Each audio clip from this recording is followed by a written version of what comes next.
Says, if you people would have been here 2 o'clock in the afternoon, we were caught, you would have been caught.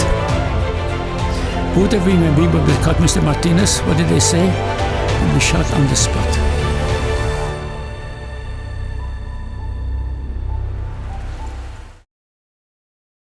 How you doing, everybody? Welcome again to another episode of Inspire Noya. Today I am honored, and today I have Rabbi Nissen Mangel. Rabbi, thank you so much for coming on the show. I appreciate your time. My pleasure. Rabbi. So, Rabbi, let's just get started. Where was you born? Where did you grow up? How, for the viewers to know a little bit about your background. I was born in Czechoslovakia, the year when Hitler came to power. And I had a very happy childhood.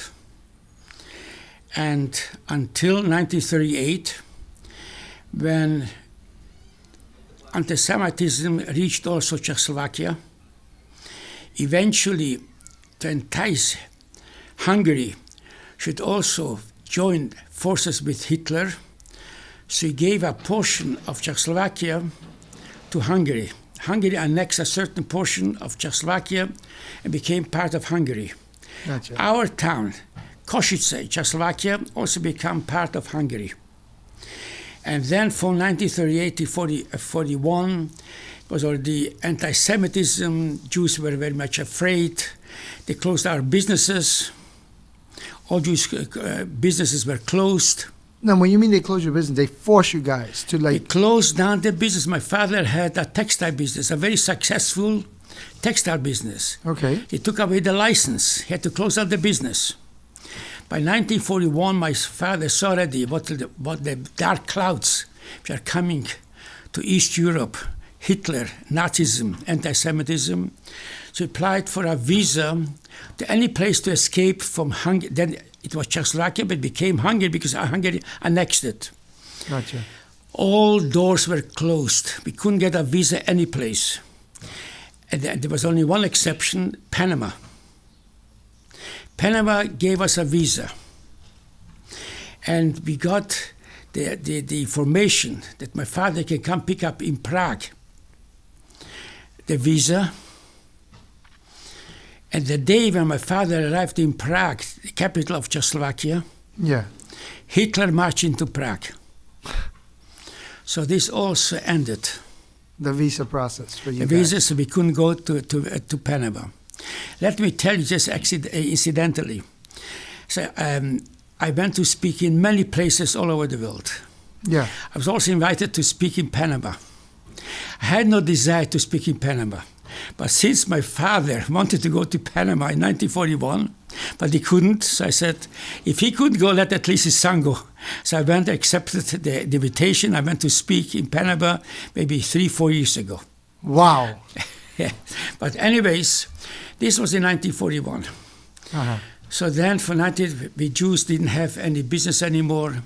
Anti-Semitism, persecutions. Many times we went to school. The Jewish schools were closed down. We had to go to public schools. Before I went to a Jewish school, Jewish school. How was that transition, going from a Jewish school to a public school? It was very, very difficult because instead of having my own friends and all kind of non-Jewish boys were anti-Semites. And they didn't like the Jews. So when I wore a kippah, a kippah. Yeah. So in the middle of the class, they took off the kippah, threw it away.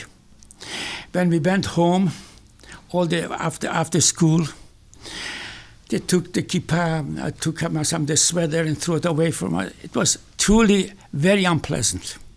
This was till 1944. And until then also, at least, it was a Jewish life, but very difficult. Persecutions, anti-Semitism, harassments.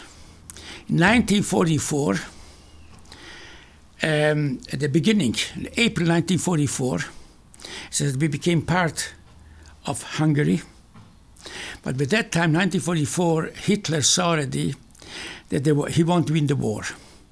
So although Horthy, the president of Hungary, was an ally of Hitler, of Germany, yeah, but he started to waver. Maybe he should disengage from Germany.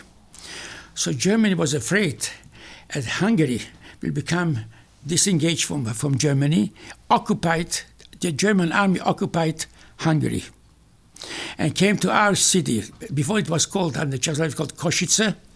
After under Hungary, it was called Kosher. And they came to Kosher, and soon thereafter, at the beginning, the general who occupied Kosher came to the Jewish community, and he says, "You know about Auschwitz, the Holocaust, Auschwitz, where so many Jews were killed, how many millions?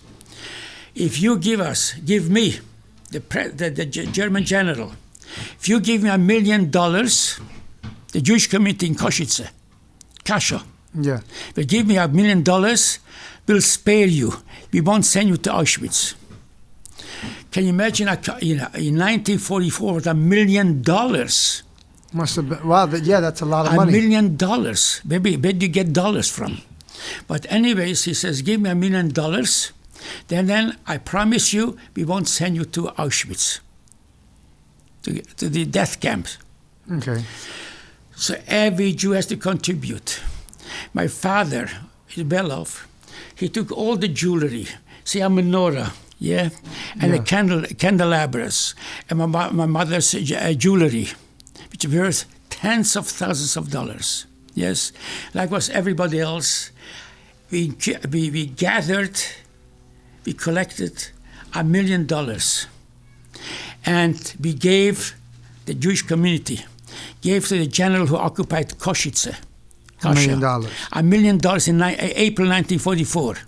Wow. Mr. Martinez, 2 weeks later, they came and took us away. That's how he kept his word. We should give him $1 million, which nowadays with $1 million would be $50 million. More, yes. With inflation. And we gave him. Didn't keep the word. Extorted the money. With a promise. We won't send us to Auschwitz. And 2 weeks later, you guys are in Auschwitz. Yes. And it was since the Germans were occupied, my father was a very observant religious Jew. He went to the synagogue to pray twice a day, in the morning and in the evening. Once the Germans occupied Košice, he was afraid to go to synagogue every morning, except on the Sabbath. Yes. See, he prayed at home. It was 7 o'clock in the morning. My father was in his talit, yes, the prayer shawl. Yes. You know, yes. Yeah, I have a few. And the tefillin, the phylacteries, yes. My sister and I were in bed. My mother went to the shopping center to buy everything with the Sabbath. Mm-hmm. It's not like nowadays, you get ready chicken, get ready everything had to be bought. I like chicken and fish and vegetables and fruits, everything, cake. So you had to prepare for it? Yes. Gotcha. So my mother went already 6 o'clock in the morning to the marketplace to get it. Mm-hmm. 7 o'clock in the morning, my father was praying. My sister and I were still in bed sleeping. We hear a violent knock on the door. My father goes to the door, opens up the door. 7 SS and Gestapo march into our apartment. Wow. Have a list. Mangel, where's Frau Mangel, where's Mrs. Mangel? My father says she went out to the marketplace to buy things which she needs for the Sabbath. And they were on their way to take us to the ghetto, to Auschwitz. So the SS tells my sister, who was a year and a half older than me, says, get up, get dressed, and fetch your mother. Wow. So my sister got dressed, and we were only 2 children, very close to each other. We played always together. So I also jumped up. I said to the SS, the Gestapo officer, I want to go with my sister. How old was you back then? I was then 9 years old, okay, and my sister was 10 and a half. So as I jumped off my bed, I walked up to the Gestapo, asked, I want to go with my sister to find my mother. He pushes me back in the bed. Go lay down. Go sleep. So he tells you no. No, I shouldn't go with my sister. I jump up again, and I say, I want to go with my sister. He pushes me back in. I start crying. Says, I want to go with my sister. My father says to the Gestapo, you see, they're all, even our clothes were quite similar, the fabric. They always play together. We had two children, two siblings, two children. Why don't you let him go? So the Gestapo says, go. Mr. Martinez, soon you see the miracle from this. She said, Hashgacha pratis, the miracle. So we got dressed. We went to the marketplace. The marketplace was teeming with people, all the Jews. The people was looking for, I can imagine. Buying fish and chicken and everything what we needed for the Sabbath, for the Shabbat. Mm-hmm. We looked, we sell fish, my mother wasn't there.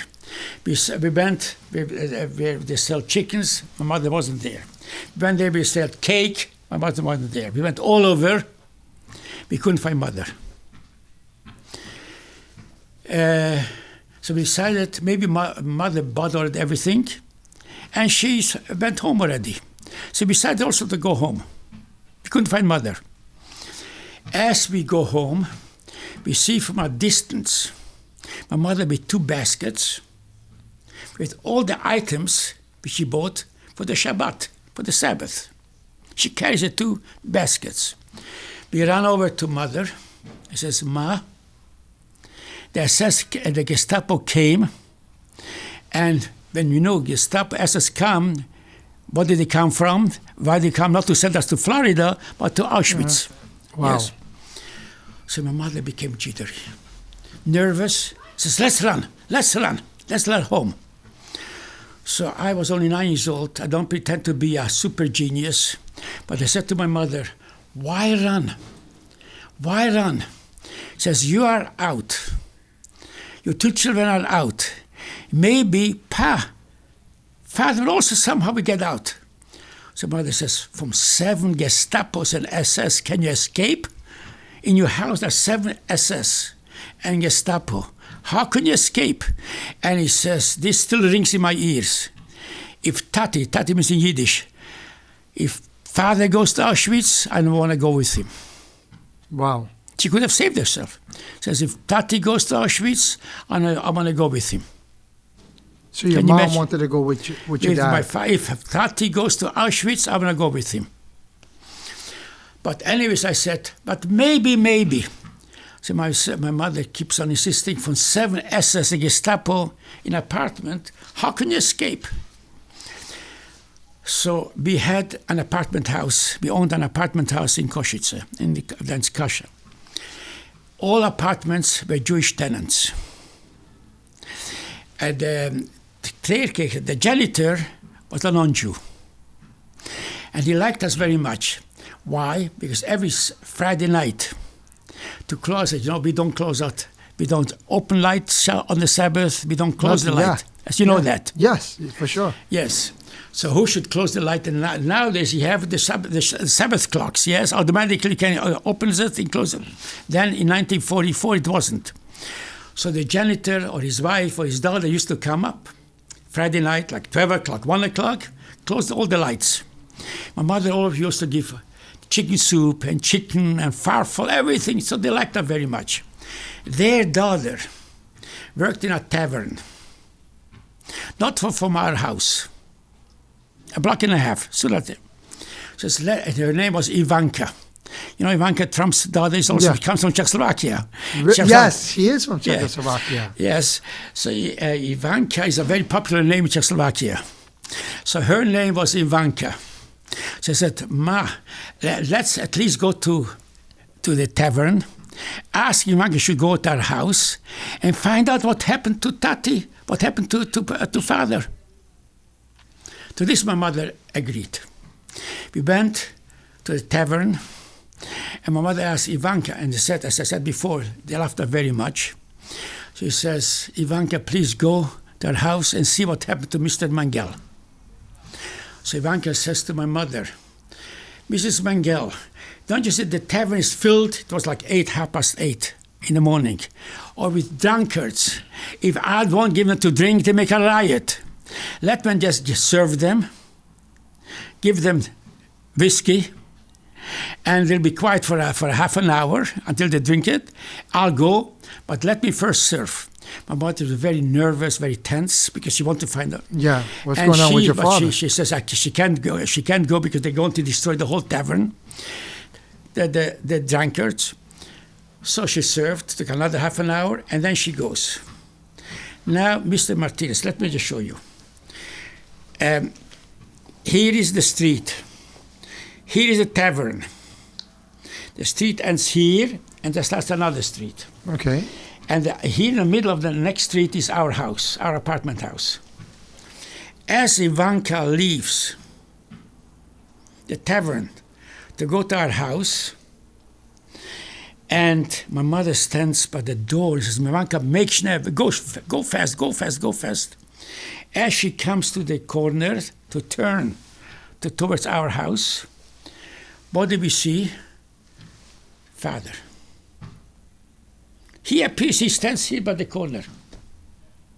As I see my father, I run over to him and says, Pa, how do you get out from 7 SS? From Gestapo, how do you get them? Says to them, listen, now it's not a time to speak, let's run. Okay, so you guys run then. So we ran away for the Gestapo, for the SS, 7S. And we had a niece in one of the suburbs of Košice, and they were very methodical. The SS, the Germans, didn't take haphazardly any Jew. A city of 20,000 first, they took the center, took the Jews, eventually for the outside. So it was strategic. Slowly, yes, so very methodical, very... Yeah. So the suburbs had at least a few days before it comes to take the Jews from the suburbs into the ghetto to Auschwitz. So we went there. Our niece. There, my mother, of course, we asked, how did you get out from 7? Just imagine here in the house, 7 SS, you escape. We had very beautiful furniture. Expensive items they took and sent to Germany. Cheap stuff they left, but fur coats, jewelry, expensive furniture they sent to Germany. We had very beautiful furniture. For example, we had a larger table than this, but legs were so thick. So it's and quality. all beautiful curvature, architectural curvature, beautiful curvature, same break fronts. So from the dining room, from the bedroom, yes, beautiful furniture, expensive furniture. So the SS told my father, please take, they didn't say please, command it, take the furniture, the first room, when the SS will come, they shouldn't have to carry it from the bedroom for the dining room. So my father, although he's tall and strong, but it's impossible. I cannot carry the great front, heavy wood, yes, beautiful curvature, yes. So my father says to the SS, if you'll help me, I'll do it. Okay. So he says, verfluchte Jude. Verfluchte means you curse a Jew. We should help you. You have to do it. And he started to punch my father. And punching until my father fell down to the ground. So my father says, you can punch me and beat me to death. I cannot do it. So my father, suddenly the thought occurred to him. He says, you know what? Let me go down to the street and get somebody help. Yeah. So the SS says, yes, you can do it, but you have to pay. Not we should. You should to pay. So pay just to leave go down to the street.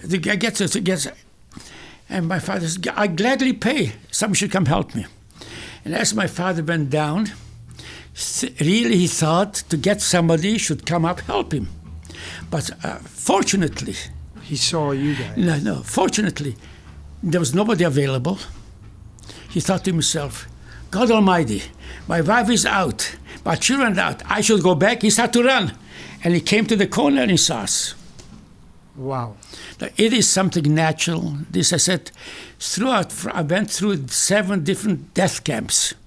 Mr. Martinez just told me on the beginning, as I said, it's a miracle. How happened for 7 Now, you can say it's a nice coincidence. But let me tell you this. If you have a dice, you throw the dice, you roll the dice, you get number 6. The best number, yes, in a game. Yeah, the highest. Highest, the best number, yes. You are very happy. How about you roll the dice a second time, get again 6, you are lucky.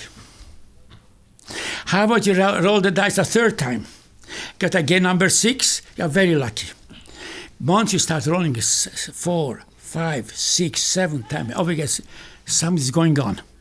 I can tell you from the moment we were taken to Auschwitz until it was liberated, the dice always was number 6. Miracle upper miracle upper miracle upper miracle.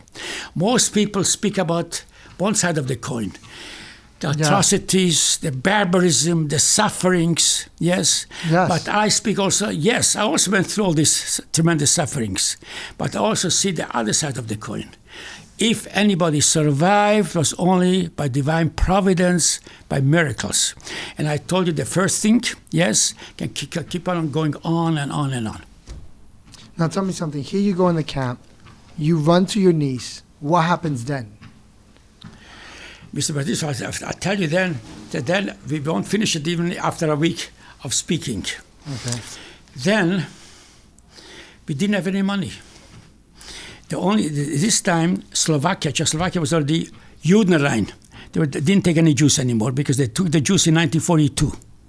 Here in Hungary it took in 1944. So the only way how we can save ourselves to get from Hungary back to Slovakia. And you had to smuggle yourself through the border. For this, you needed a guide, which took enormous amount of money, and the whole things which to prepare yourself. Without money, you couldn't do anything. My mother had only a few money, which have had the chickens and fish. Children didn't have money. My father also just escaped. So without money, how can we save ourselves? So our niece, in the suburb, my father in one of in the rooms in our apartment had a little hidden vault in the wall where he hid money. But he had a lot of dollars. But it was with a wallpaper, couldn't see a thing. When you come, no thief, nobody would say, in a vault in the wall. So we needed money. So my father said to our niece, for me, a cousin for my father, a niece, please go to our house, and told him where is the vault, and get out the money. My father didn't endanger her life, because I told you, if you didn't come, they do it very methodically, yes? If it wasn't your time, they wouldn't grab you. Yes, then it's only the center of the city, yes? So if you belonged for a different place, it wouldn't take you. So my father sent her, said, maybe the SS left already, whatever, go and take the money from there. My mother, my cousin, the niece, went, and up on the wall. She had to stand up on a chair and break through the wallpaper, and then the vault will open up. Yeah. And this the SS heard. They came from another room. So luckily she jumped up fast. Says, what are you doing here? She says, I came to visit my uncle, my aunt. So they said, your uncle and aunt escaped. It was a few hours after you. They escaped. Tell them, for the SS, nobody escapes. We'll catch them. If they come back within an hour, it'll be okay. Okay means Auschwitz. If not, we'll catch them, we'll be shot on the spot. So this when my niece, my cousin, my father's niece came back. Can you imagine with such a good tidings? That from the SS nobody can escape, and they'll catch us. We come back, it'll be okay, and if not, they'll shoot us on the spot. My father says once God helped us to get away from their clutches, we won't go back. Now we're just in the hands of God, we'll see what will happen, but back we don't go. Okay. Now, but listen, this is months, years before we come to Auschwitz. Without any money. How do you get the smuggler should take us across the border? In the other side of Slovakia, my mother's brothers lived. My mother notified her brothers. We escaped. We are in a very dangerous situation. We have to get away as soon as possible. But like soon they'll catch us. Mm-hmm. He should cease to take us across the border. We don't have any money, and should take us back to Slovakia. Because I said the Jews from Zach will take in 1942. This is 1944 in Hungary. So they had money. They arranged with a smuggler to take us over.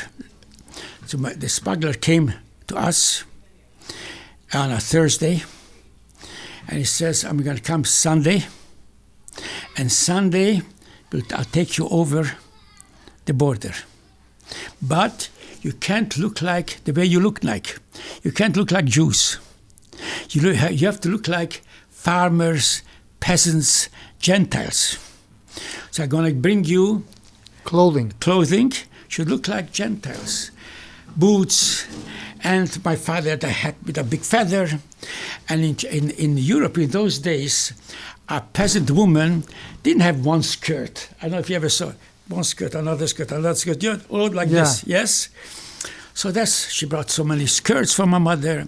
And like for me, I should look like a peasant, a farmer's child. But the neighbors heard at Sunday morning, 10 o'clock, we are going across the border. So neighbors came to my father, to my mother. He says, please, Mangels, have mercy of us, save our child. We have a child 12 years old. Take her also across. Border. Yes. And the next neighbor had a son. By Sunday, Mr. Martinez, we were not 4 people, whole caravan of 14 people. Which my father couldn't refuse to save the life of these people. Surely, we know the Germans are coming, sent them to Auschwitz, to the gas chamber. So all of them were all children, correct? What? All the other ones, extra ones, were children. Were children, 12 years old, 15. From the yes, neighbors. Yes. And one young lady, 22, had a baby. Says, do you want my baby and I should go to the gas chamber? So all want children, 12, 30, 14, and one a young mother with a baby. My father simply couldn't refuse. Took on his conscience, these people should stay here and go to Auschwitz, to the gas chamber.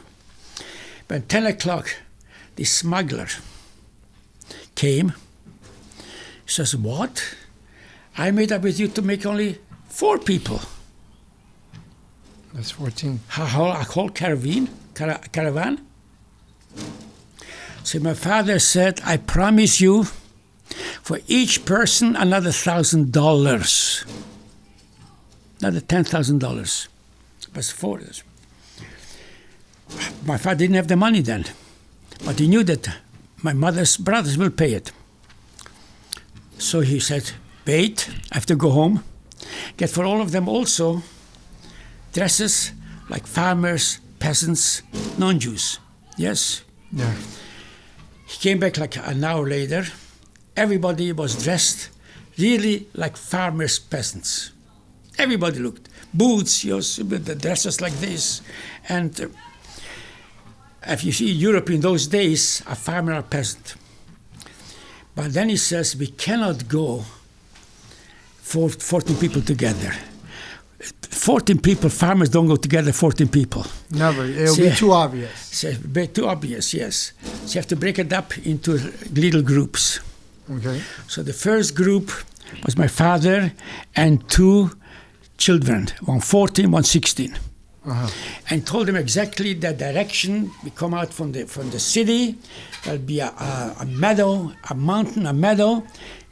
wait until we come. Then came the second group, another group. This young lady with a baby, but everybody looked like farmers. And we were the last ones. 3 different groups. So your dad let the other groups go first before you? First, yes, and he came the last. So he was the smuggler. He's also a farmer. And my mother and my sister and I, 4. The other ones were 3, and also like 3, 4. For a distance, and always like a few hundred meters between each group. Yeah. Should be obvious. When we came, we were walking. For a distance, we see a group of SS. Wow. Coming towards us. When the SS come with us, Mr. Martinez, but heart started to beat like this. Can you imagine? He be escaping. They said, from the SS, you cannot escape. We'll catch you. Here we are confronted by SS. But anyways, we just walked. And the SS come over and spoke with the smuggler. I just turned around because I was shivering and shaking from fear. They shouldn't see it. So I was just turning around. They saw me by my back. And I heard what he says. The SS tell the smuggler, I'm here if the Jews are smuggling themselves through the border. Do you know how they do it? Can you be a smuggling us through it? And they ask, can you tell us how they smuggle? He says, I have no idea, but if I find out, I'll let you know. And wow. we went. Another miracle. But Mr. Martinez, just listen to this miracle. So we went a few kilometers out of the city. There's a big meadow. And from meadow, a mountain, a beautiful meadow. And the second group was there. We arrived. The first group didn't arrive. My father and the other 2 children didn't arrive. So we lay down. So the smuggler says to my mother, most likely they also saw SS, so went a different way, but soon they'll come. We waited over an hour. The whole group was already like 10 people. So the smuggler says, we can't, and the SS were coming and going and coming and going, but we just like resting in this meadow.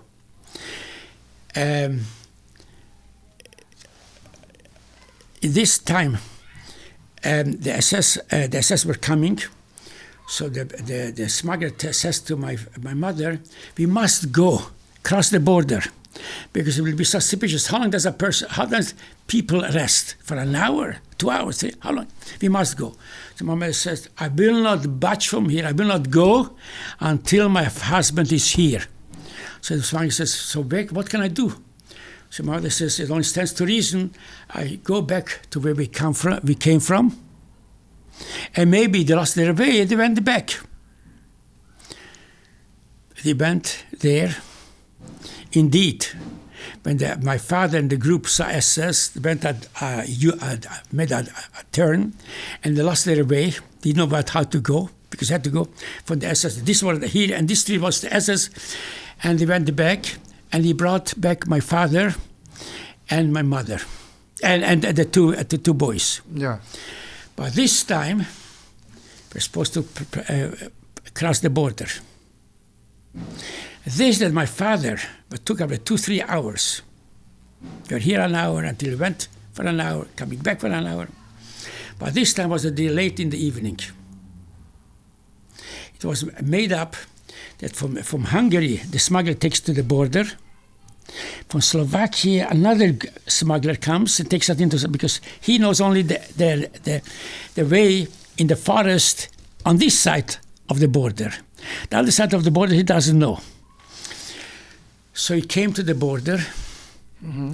Instead of 2 o'clock in the afternoon, it was already like almost 11, 12 o'clock at night. Wow. So those smugglers who were paid to take us into Slovakia were not there, because the appointment was 2 o'clock. You guys are, done. It's 10-hour difference. So what can we do now? He says, I was paid only till here. Now I brought you here, it's not my responsibility anymore. Now you go yourself. So my father says, we should go ourselves. At least, somewhat, forest, this way. And he wouldn't want. So my father says again, I promise for each person, you get another $1,000. Now that's got like over $20,000. A huge sum of money. And he took us into the Slovakia. For another $10,000. Yes. Mr. Martinez, as we walk in the forest, quietly, we see from a distance people coming towards us. So smuggler says, maybe it's SS. Because they were watching the border, people shouldn't smuggle, Jews shouldn't smuggle from one country to another country. As I said, lay down, they should notice us. Yes, lay down on the ground, they should notice us that we are walking. What do we know? What do you see? As we lay down, they lay down. The other group also lay down. Says, this is the smugglers. Slowly, on our bellies, we walked all over that in the forest and out in the field, until we met up with those two women. They were the smugglers from Slovakia. He says to people, you don't know what kind of miracle happened to you. We came here 2 o'clock at night, at 2 o'clock in the afternoon, as was the appointment. And the SS called us. The SS was there at 2 o'clock. So they got if we would have come 2 o'clock, they would have cut us. Says, you don't know what kind of miracle that you were delayed. Because my father had to lose his way, yes? Which made the SS talk to the two women, which delayed everything, and then they said, come you back. must be smugglers. Says, no, they took them into the stab, in the head, and they beat them. You tell us how you smuggle. Says, no, we don't. And they let them out 6 o'clock in the evening. From 2 o'clock to 6 o'clock, they were beaten up, those two women, farmers, because they got huge amount of money for smuggling. He says, you must be the smugglers. He says, if you people would have been here 2 o'clock in the afternoon, we were caught, you wouldn't be caught. Both of we would be caught, Mr. Martinez. What did they say? We'll be shot on the spot. What do you say? Again, the dice again, number 6, yes? Yeah. It's on your favor. And this is still nunchucks like not in Auschwitz. But I just don't know how much more we can speak. Yeah. A few minutes more, so you get in the camp. So we got happens then after listen. So we got the two women took us to their farm. Where their farm, that upper floor, where they took the hay, where the grass, the hay, the straw. Yeah. For a whole summer, this was already April, and they stored it up in the upper floor. In their farmhouse. So they took us, all the 14 people, put us up the upper floor, and covered us with a thick layer of the hay. Mm-hmm. It was maybe 6, 7 o'clock in the morning. The SS come because they suspected that this woman, they are the smugglers. Yeah. They came to check up the house, the farmhouse, if there are any Jews. They looked all over if anybody is there, if any Jews are there. They came up to the upper floor and they started to take away the bundles of hay. And we were behind the bundles of hay. Wow. Mr. Martinez, I thought, that's it. Now I will be caught. They take away the layers of hay and they will be exposed, the 14 people. Wow. They took up a certain amount of layers and they lifted it again. So another roll of 6. But when do you get to the camp? How do you guys get to the camp? Because I know the time is pressed, so I want to ask just a few more questions, and if you can just answer them briefly. How did you get to court to go to the camp? Eventually, we were not in Slovakia. As I said, in Slovakia, they didn't take any Jews anymore. Why? Because in 1942, they took 80,000 Jews from Slovakia. Remaining maybe a few thousand Jews, the VIPs, engineers, doctors, lawyers. Yes. Among the VIPs also were my two uncles. We could pay off, get a VIP certificate that are very important for the government. And like maybe 2,000-3,000 Jews were still remaining. In 1944, really? Yeah, all the others were Jews. Okay. In middle of summer, like May, June, they started to decide take those Jews also. Even the important ones. Even the VIPs. And that's how you guys... Because Hitler saw already the war is end. He knew that he's going to lose the war, but he wanted to win at least one war. Which war he wanted to win? Against the Jews. Exterminate the Jews on Europe. So he determined every Jew is going to send to Auschwitz, to other death camps, to kill them. How was the camp? How was the camp when you was there? What do you remember? How was it? Give me a quick memory of how was the one. In Auschwitz? Yes. Mr. Martinez, they stripped us naked. They didn't have anything that gave us. Did you see the uniforms, the grayish, bluish uniform? That's what we had. A tin bowl, which they give us a little soup. And they gave us also a ration, a piece of bread, and a little margarine. The little margarine, the portion of margarine wasn't bigger and thicker than this piece of margarine. And the bread was this slice. This slice was my 4 fingers, not larger, and this thickness. And what do you think? Of this piece of bread, 80% was moldy. Those grayish, bluish, yellowish mold. But we ate everything. We ate everything.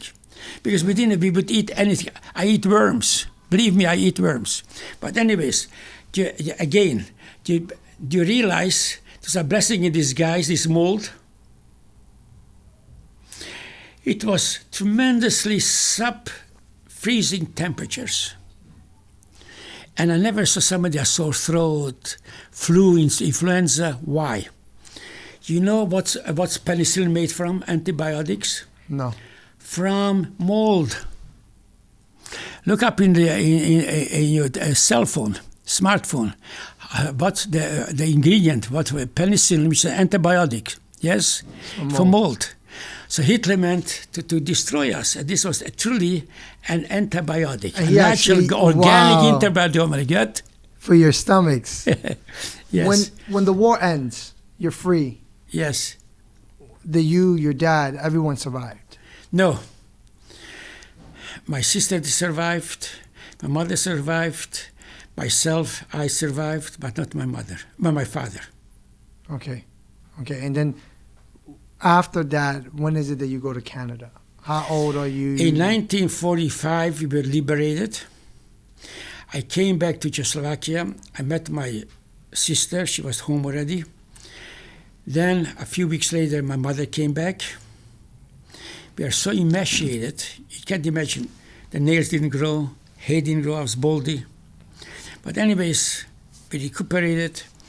And from 1945 to 1948, but just like I said, till 1938, I have a very, very happy childhood. Those 3 years with my mother, of course, we suffered because my father didn't come back, but it was also very good, a very happy childhood. I learned in the gymnasium is at the high school, a private gymnasium, and very good. In 1948, when the communists took over Czechoslovakia, my mother was afraid that just like in Russia, Stalin closed down all religious schools. It was not just thus, and wasn't that we eat kosher food. No, not that this one will be available. Jewish education, religious persecution. So my mother sent us, my sister and I. Grown-ups couldn't go, but all children went to England. And I was studying in England from 1948 till 51. Well, who did you live with? I sat in the yeshiva, in the rabbinical academy. Okay, the Sharia. Yes, in they England. provided everything for me. I didn't have anything. My mother sent from time to time money, but she couldn't send too much because it was illegal. And he studied, and I studied. My sister studied in the college in London, and I studied in the rabbinical college in Sunderland, in England, from 1948 to 51. In 51, we heard that Czechoslovakia, the communist regime, will let our Jews only to Canada. Canada is a huge country, and no population. So consequently, they let people to emigrate from Czechoslovakia, Jews to Canada. So that's how we came from. My sister and I came in 1951 to Canada, and eventually, at the end of 51, Czechoslovakia was allowed the Jews to go to Israel. So my mother went to Israel. My sister, we stayed for another 2-3 years in Canada. My sister went back to Jerusalem, back to my mother. And I stayed till 1961 in Canada, studying that in the college, in university and the college. In 1961, my better half caught me. Yeah. And she brought me to Brooklyn, to Crown Heights, and since 1961, we live here in Crown Heights. Wow. So, real quick, 3 quick questions. What is the best advice you will give somebody? The what? Life? The best advice you'll give somebody in their life. My father taught me, don't be afraid, you're not alone. God is always with you. Never give up. In the darkest moments, in the death march, a child amongst hundreds of thousands of people were dying like flies. Death march. Alone, without food, without a father, without a mother, without a sister, without anybody. I could just despair and give up. But this teaching of my father, you are never alone. Hashem, God is with you. This kept me, this sustained me. I mean, to Martinez, I gave to many other people this advice. Somebody came to me a few years ago, for him from Crown Heights. He needed a triple bypass, a middle-aged person, a triple bypass. Surgery. And he was very much afraid. A triple bypass is something very serious. Just tell me, give me a blessing. So a blessing, go to the Lubavitch Rebbe, the cemetery. But she said, no, you give me a blessing and give me advice. So I said, my advice is when you go into the surgery room, think you're not going alone. God Hashem is with you. God will hold the hand of the surgeon and everything will be successful because you're not alone. 3 weeks later, he comes back to me and says, Rabbi Mangel, I went with such a courage, with just self-confidence, and see I'm here, everything is okay. Wow. And nobody's alone. God is a person. God goes with every person. What do you want people to know you when in this life, your life is over? What is the legacy you want to leave to this world? I'm certain this is the Jewish belief for the last 2,500 years. But I'm certain that we are on the threshold of the Messianic era. And Mr. Martinez, you also will see Messiah, but the Jewish Messiah, not the yes, Mashiach. We call it Mashiach, and this is what I'm yearning for, that I'm longing for, and I'm certain, in a certain day, the world is crazy. What goes on in the world? Chaos. Yeah, it's chaos. Yes. Nothing but fear. And this is what our sages predicted. Before the arrival of Mashiach, the world will be like chaos. Can it be more chaos than now? Wars and shadows and epidemics and so on and so forth. Anytime now, we are unexpected. Just like Moses came to the Jews in Egypt, unexpectedly, God sent me to take us out, deliver you from exile. Mashiach, Messiah is going to come and deliver the whole mankind into safety, into peace and love. Okay? Wow. What? And that's what you want your legacy to be known by. That yes. You're earning and yearning for the Messiah to come. Yes. And then last, what will be the biggest gift a person could give another person in this world? sympathy, love, consideration. When a person is down, when a person shows, the person sees he's alone. When you see there's somebody else is concerned about him, helps him, thinks about him, it revives him, it invigorates this person, and this is what you can give to somebody else. Rabbi Nissen, thank you so much for having this interview with me. Guys, thanks again. Another episode of Inspiring Noya. Love you all and God bless.